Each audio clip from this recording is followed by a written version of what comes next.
Gold trusted gold buyers. మీరు తాకట్టు పెట్టిన బంగారాన్ని విడిపించి ఈ రోజు ఉన్న మార్కెట్ ధరకు కొనబడను. సివిక్స్ చదువుకుని తీరాలి. సో మీరు అన్నారు కదా రేప్ ఇస్ ఇన్విటబుల్ ఎంజాయ్. చాలా మంది ఎంజాయ్ చేయరు. వాళ్ళకి అక్కడ కష్టపడుతున్నట్టే అనిపిస్తుంది, లేకపోతే దాని రేప్లా అనిపిస్తుంది, ఇంకోలా అనిపిస్తుంది.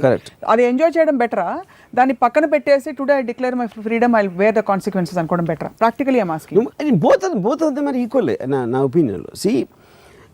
the point is you can take a call, నన్ను చంపుతాడా, నేనే వాడిని చంపుతా, ఎవడరా నేను గన్ను తీసుకుని నేను ఇటువంటి చూడొచ్చు, లేదా అలాంటి కెపాసిటీ నాకు లేదు, ఇది ఇలా చూద్దాం నేను అనుకోవచ్చు. అలా రకరకాల మనుషులు వేరే వేరేగా రియాక్ట్ అవ్వచ్చు. And all of them are right as long as they trying to look at it in a positive వే.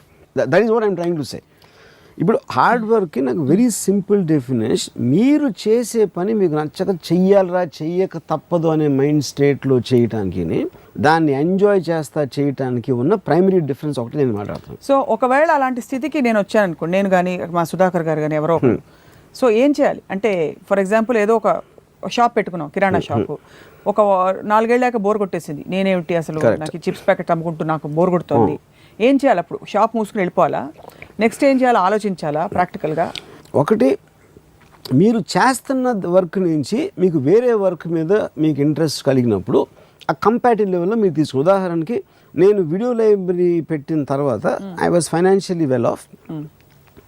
అప్పుడు నేను సినిమాలో డైరెక్షన్ ఛాన్స్ కోసం నా ఆబ్జెక్టివ్ ఉంది కాబట్టి దీనిని పక్కన పడేసి I went in to that.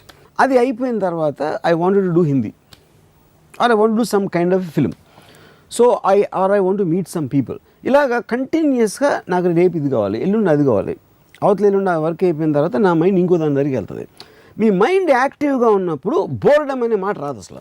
Boredom ఎవరికి వస్తుంది? మైండ్ స్టాగ్నెంట్ అయినప్పుడు వస్తుంది. మీరు చిప్స్ ప్యాకెట్లు అమ్ముతున్నారు, వస్తున్నారు, డబ్బులు ఇస్తున్నారు, అయిపోయింది.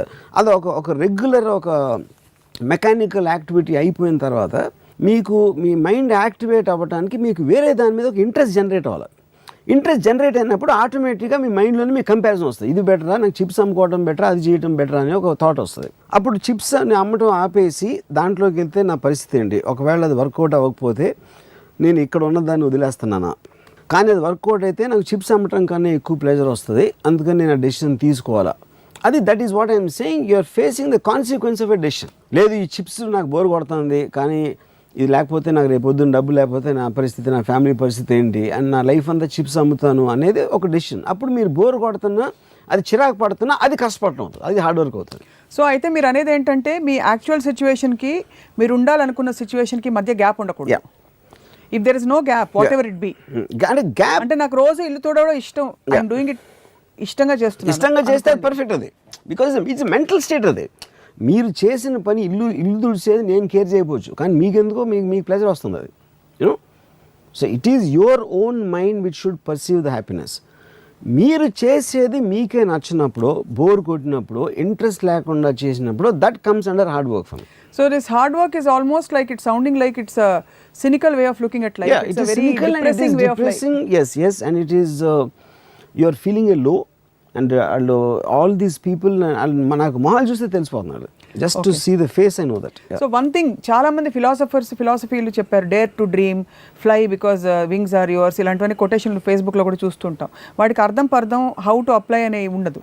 కానీ రామోయిజంలో మీరు ఎప్పుడు ప్రాక్టికల్గా you're the most practical person I have seen, are many have seen. కాబట్టి ఈ ఫిలాసఫీ ఏదైతే ఉందో ఏ స్టేజ్ నుంచి అప్లై చేయడం మొదలు పెట్టాలి, లేకపోతే how do you start integrating, do you start questioning first?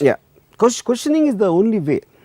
Like I was mentioning Ayn Rand's thing, ఎప్పుడైతే ఇఫ్ యు ఆర్, ఇప్పుడు ఫర్ ఎగ్జాంపుల్ ఇఫ్ మా గ్రాండ్ మదర్ గాడ్ గురించి, గాడ్ అంటే ఏంటి అని అడగటంలో ఒక ఆస్పెక్ట్ ఉంటుంది హ్యూమన్ బీయింగ్కి. దేవుణ్ణి దండం పెడితే మనకి మార్కులు వచ్చేస్తాయి అన్నమాట అని పెట్టేసింది అక్కడ. అంటే ఎవరేం చెప్తే అది వినేసి ఒక గొర్రెల మందలా ఫాలో అయిపోయే వాళ్ళు ఈ ట్రాప్లో పడతారు, ఈ కష్టపడే ట్రాప్లో. Anybody who questions will understand for himself. అప్పుడు అది అబ్జార్బ్ చేసుకుంటారు, ఏంటి అసలు ఇది చెప్పేది అది చెప్పేదని.